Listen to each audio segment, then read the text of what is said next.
Hello, my Storytime friends. Today we're going to read The Berenstain Bears, Bears on Time, written by Mike Berenstain.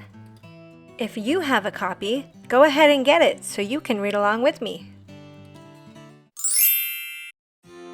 The bear family, who lived down a sunny dirt road deep in bear country, was a happy family and a busy family. Their days were filled with work and play, chores and fun, but it sometimes seemed that the more they did, the more there was to do. The cubs, of course, had to get to school on time every morning.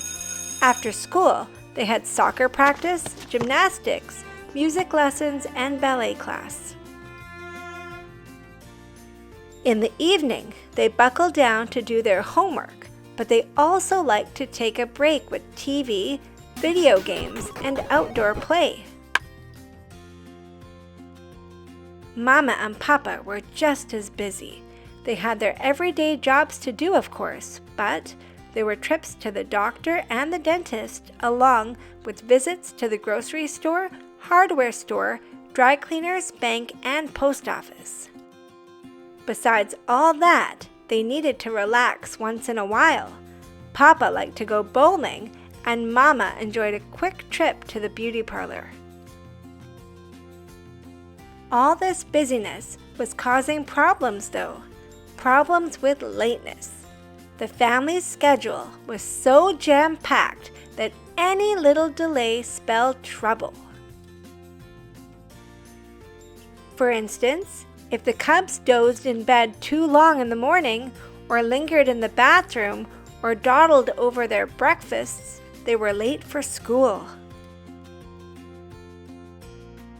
If Papa lost track of time working in his wood shop at the end of the day, he'd be late picking the cubs up after school. If Mama got deeply involved in sewing quilts in the afternoon, she might not get to the grocery store that day. Then there wouldn't be much for dinner. The lateness problem was very much on Papa's mind. It made him think of one of his favorite passages in the Bible. There is a time for everything and a season for every activity under the heavens. He said to himself, maybe we need to find the right time for everything, for every activity under heaven. That evening, Papa sat down to read the cubs a Bible story. What story would you like? He asked. The story of Noah, said Honey. I like all the animals with him on the ark. The story of David, said Brother. I like it when he fights Goliath, the giant. The story of Daniel, said Sister. I like it when he escapes danger in the lion's den. Well, said Papa, maybe we can read a story that has an interesting animal in it, a giant one, in fact, and an escape from danger, too. Which one is that? Asked the cubs. A story that teaches us an important lesson, explained Papa. Never put off until tomorrow what you can do today. And he opened the Bible to the story of Jonah. Jonah was a man who lived in the Holy Land long ago. God chose him to preach his word in a faraway city, but Jonah did not want to preach in that faraway place. So Jonah disobeyed God. He put off doing God's work. He made excuse after excuse, and he delayed and delayed. Finally, Jonah could find no more excuses. He tried to run away and boarded a ship to go on a long sea voyage where God could not find him. But, of course, God knew right where Jonah was, and God wanted him to do the right thing. So God sent a great storm to keep the ship from sailing far away. The ship was tossed and battered in the waves. The sailors on board were terrified the ship would sink. They began to understand that Jonah was the cause of the storm. He was running away from God. They feared God would sink their ship to stop Jonah. So they decided to get rid of Jonah. They threw him overboard and he sank beneath the waves. Then God took mercy on Jonah and sent a whale to swallow him up and keep him from drowning. Jonah prayed to God from the whale's belly to save him. "In my distress I called to the Lord," prayed Jonah, "and he answered me." Jonah's prayer was indeed answered. God ordered the whale to spit Jonah out on dry land.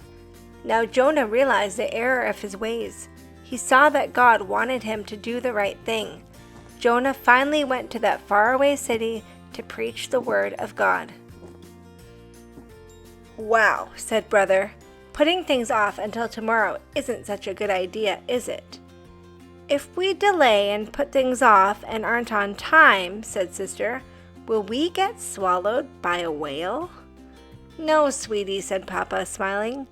"I don't think you have to worry about anything like that."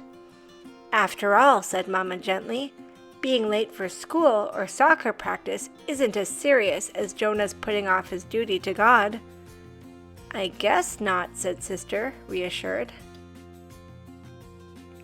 "But," said Papa, "we do have a lateness problem. I've been thinking it over, and I have a plan, a lateness plan." Papa's plan turned out to be a big chart labeled "Bears on Time." He hung it in the kitchen. It marked off all the times for everything that had to be done every day. It was very pretty with lots of different colors. By following the schedule, the bear family solved its lateness problem.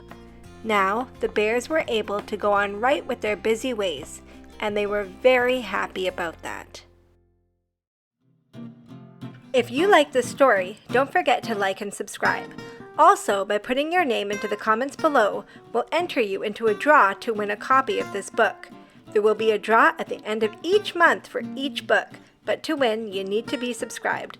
Good luck, and thanks for watching.